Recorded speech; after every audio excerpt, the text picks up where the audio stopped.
Hey guys, and welcome to another How To with London Youth Rowing.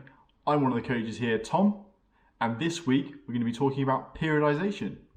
Periodization has its origins in Janos Hans Selye's general adaptation syndrome theory, aka GAS. And in this model, he categorized stress into three key areas.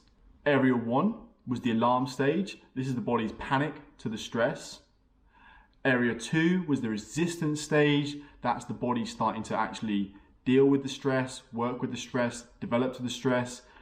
And 3 was exhaustion. That is the body being too stressed and starting to actually break down and fatigue from the stress. Periodization theory centers on keeping the body in the resistance stage. This early theory was refined by Leo Mitsev and Tudor Bomper into the periodization theory that we know and use today. In previous videos, we've talked about macro, meso, micro, which is very useful today. We've also talked about goal setting. These two things are going to be essential today. They're going to focus into our periodization. When we look at the actual plan later on, they'll be very useful. So periodization theory aims to bring athletes into their target races, events for the season at their physical peak. So we're trying to make sure that our physical performance is at its highest at the time of the season that it's needed.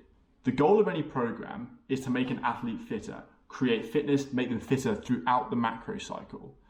We could just turn the screws, applying more volume, more intensity, more volume, more intensity as we progress through the year, until we get to our peak competitions. The problem with that is it doesn't leave a lot of room for rest. And it could also lead to overtraining, which is basically if you don't have enough rest from training, your body just can't handle anything anymore. It can't handle any more stimulus. You end up in that kind of like third area where the body is just so fatigued that you're not developing. So we can't just turn the screws on an athlete and hope more and more comes out, more performance comes out for nothing. The way periodization theory helps is that if we vary the intensity, coming up on intensity, coming down on intensity, and volume as well, we can step along that graph. We can also step higher because the rest is built into the program and peak at the right time of the year. Now, this theory isn't clear and cut and without its problems. Some of the theory that revolves around this says that periodization is just too reductive. It doesn't take into account the athlete enough, doesn't take into account what an individual athlete can and can't do throughout a season, doesn't tailor to their needs. And that is a fair criticism of periodization, to be honest. But periodization also has other benefits. When you're dealing with a team environment, like we often do in rowing, or you might do in swimming or in cycling, it's really useful for everyone to be working through the same sort of work and going through the same sort of pattern and aiming for the same goals for a block of training. Periodization really does quite well at creating blocks and areas to focus on for a team. Those things are really useful for us. Periodization's goals are not just physiological, we can also have team-based goals that we can achieve as a side effect of periodization. We're going to look at periodization through each of our three key time frames. We're always going to start when looking at a program with the biggest time frame, so that's macro. You don't have to have all the answers at this point in time, but it's really important that you know the start, the end, and the key events for the season. You want to lay this out early. It can be changed later on, so don't worry about it, but we do need to lay it out early because it's going to form the framework that we hang everything else off for the program. So we need this macro to be laid out with the very least start, end, key events. So we're going to take this big macro picture, this year-long season view, and we're going to break it into three areas. The first area is transition. This is athletes coming in from an off-season or the off-season work that athletes will be doing, characterized by low intensity and low volume. It also doesn't have to be sport specific. Rowers could cycle, rowers could run. This is just general low intensity, low volume exercise a couple of times a week in an off season. Now, the next phase is preparatory. Preparatory is athletes coming off the off season into effectively a pre-season, but not pre-season as you know it because it's going to be quite long. Preparatory is going to be the bulk of the program. It's going to be characterized by, to start with, quite long, quite slow sessions, although it can involve some harder work as you get into the program.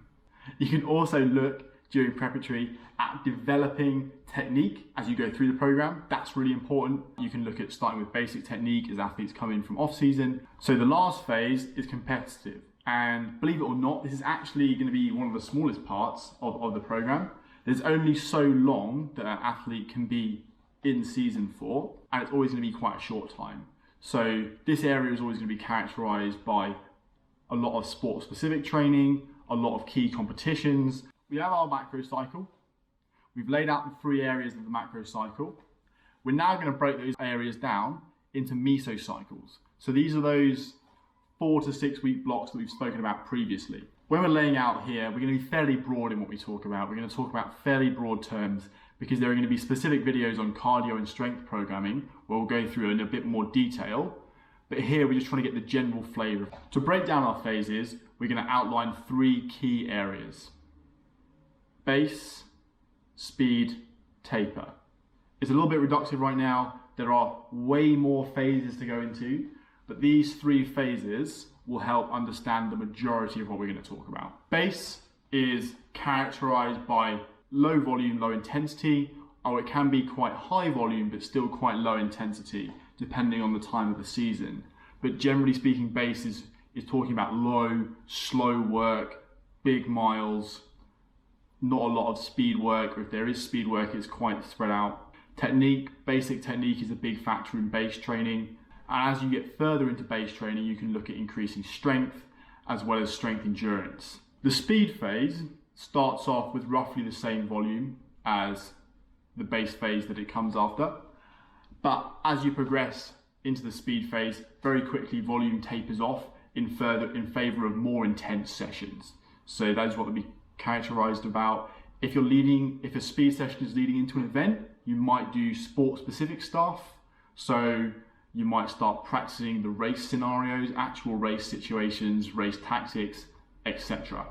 So again, above phases are about 4 to 8 weeks long. They can be shorter, they could be longer, but generally speaking, they fall about 4 to 8 weeks. Final phase is a taper. I'm being quite broad here in a taper. It's not really a phase because it lasts generally 7 days to 14 days. That being said, the taper is still very important. Although it's short, it is what is going to be used before major competitions, those key events that you've looked at. You're going to put a taper before that happens. A taper is characterized normally by a reduction of training load and intensity about 7 days out from a competition. Lastly, we're going to talk about microcycles. We've descended our way through the cycles here.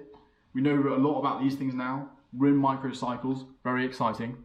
We've just broken our program down into its base, speed, and taper phases. We're now going to look at how to define our microcycles. So we're not going to look at actually writing a microcycle because that's more useful when we discuss that as a cardio or a strength programming video. But we're going to look at how we would decide on the content that would feature, or the theme of the content, I should say.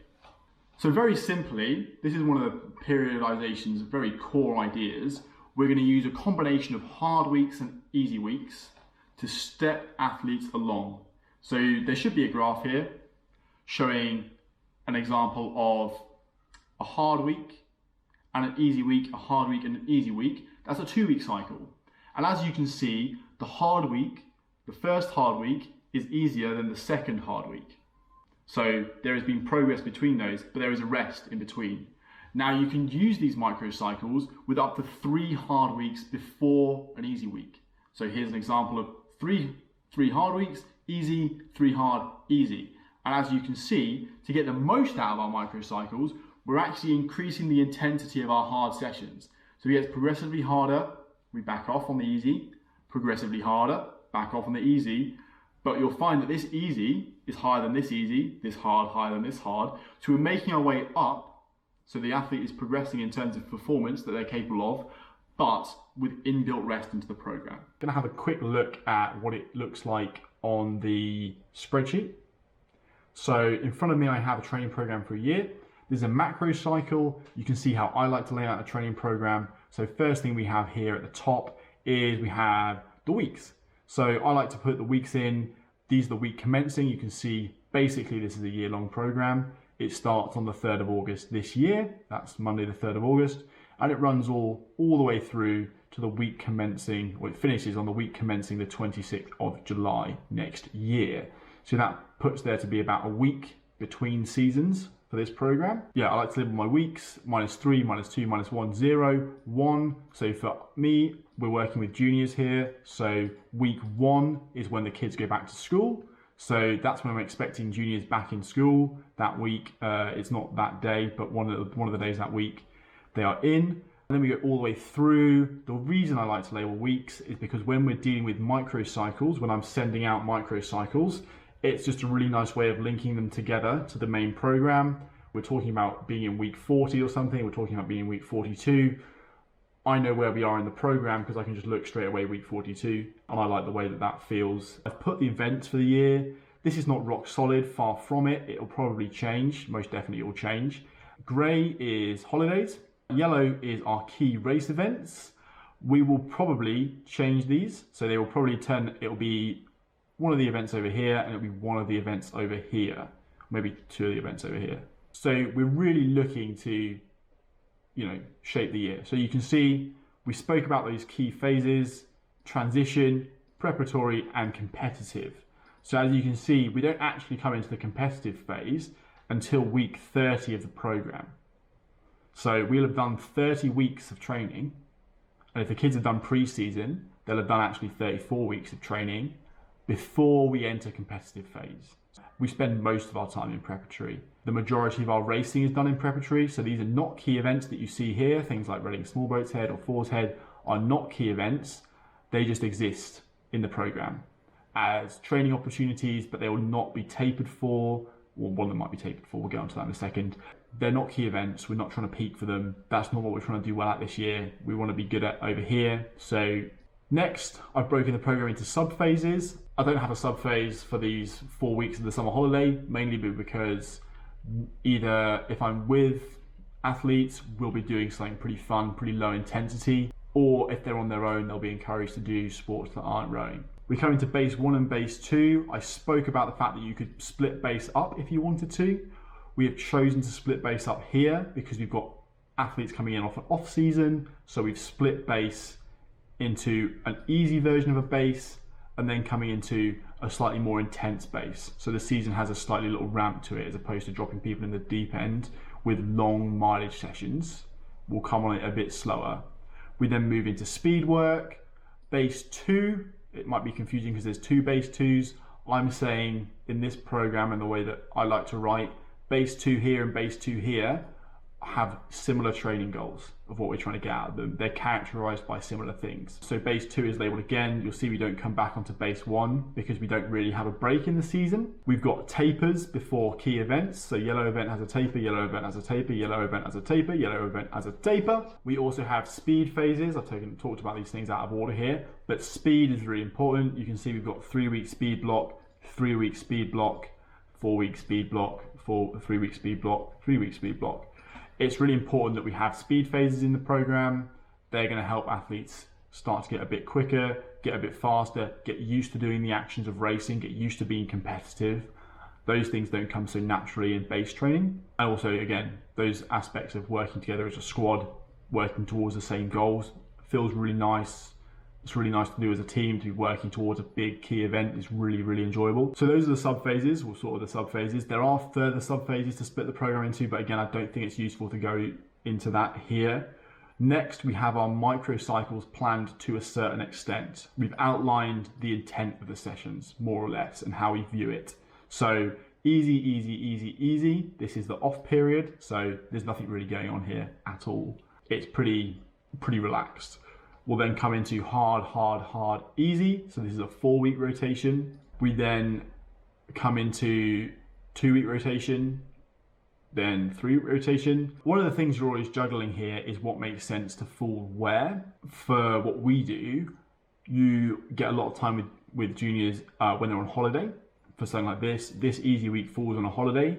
I don't really like that. I'm almost definitely going to change where that easy week is, because you don't want to be going easy when you can train with juniors up to 8 times, maybe 10 times on the water in a week. It makes more sense to be doing big sessions and big mileage with them there. Yeah, so I think that covers everything in the spreadsheet. That's it for today. That's us done. I want to say thank you very much for joining us. I hope you found this useful. I hope you're starting to understand a little bit about how to write your own program. If you want to subscribe, the button is down below. If you want to check out one of our other videos, it's over here. Thank you for joining us. Look forward to seeing you again next week.